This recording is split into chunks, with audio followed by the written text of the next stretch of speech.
Comment sont financés des contrats de ville, les dispositifs et les actions qui en découlent?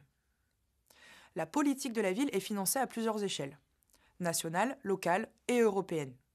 Tout d'abord, comme nous l'avons vu précédemment, elle doit être financée en priorité par le droit commun. Pour rappel, il s'agit des financements, budgets, dispositifs des ministères de l'État qui concernent toute la population française sans distinction.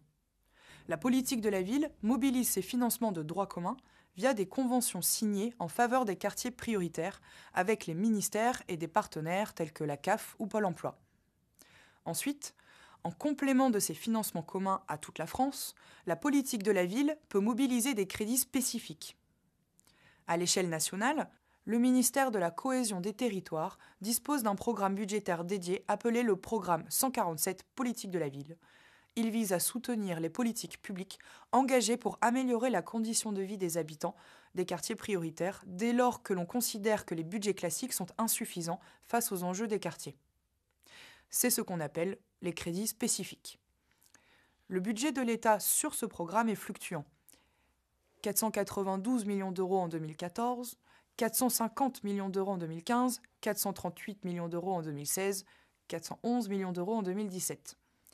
Il sert à accompagner des porteurs de projets, comme les associations, sur le financement de leurs actions sur les quartiers, pour et avec les habitants, financer des dispositifs qui répondent à des problématiques particulières, l'accès à l'emploi des jeunes, le financement des postes d'adultes relais, de programmes de réussite éducative, la gestion du cadre de vie, les programmes de rénovation urbaine, etc.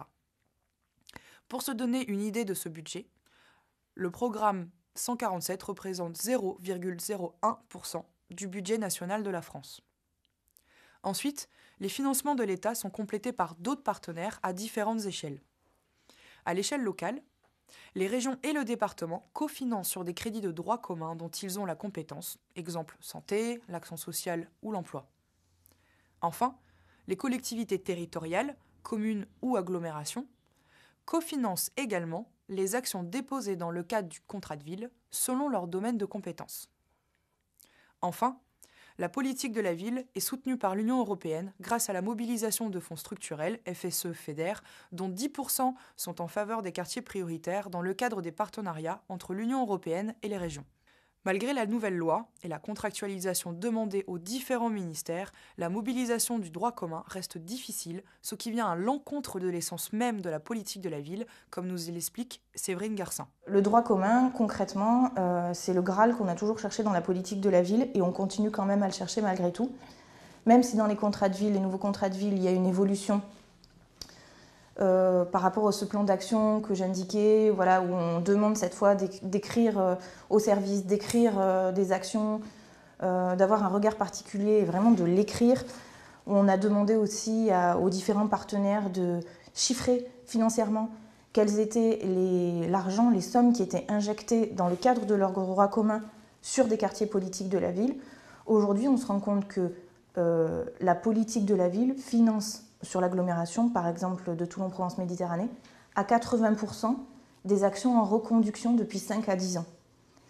Ça veut dire que l'essence même de la politique de la ville, qui était de faire de l'innovation, d'avoir un regard spécifique, adapté sur les quartiers, aujourd'hui on n'arrive plus à le faire finalement, parce qu'on finance trop de reconduction qui n'arrivent pas à être récupérées par le droit commun.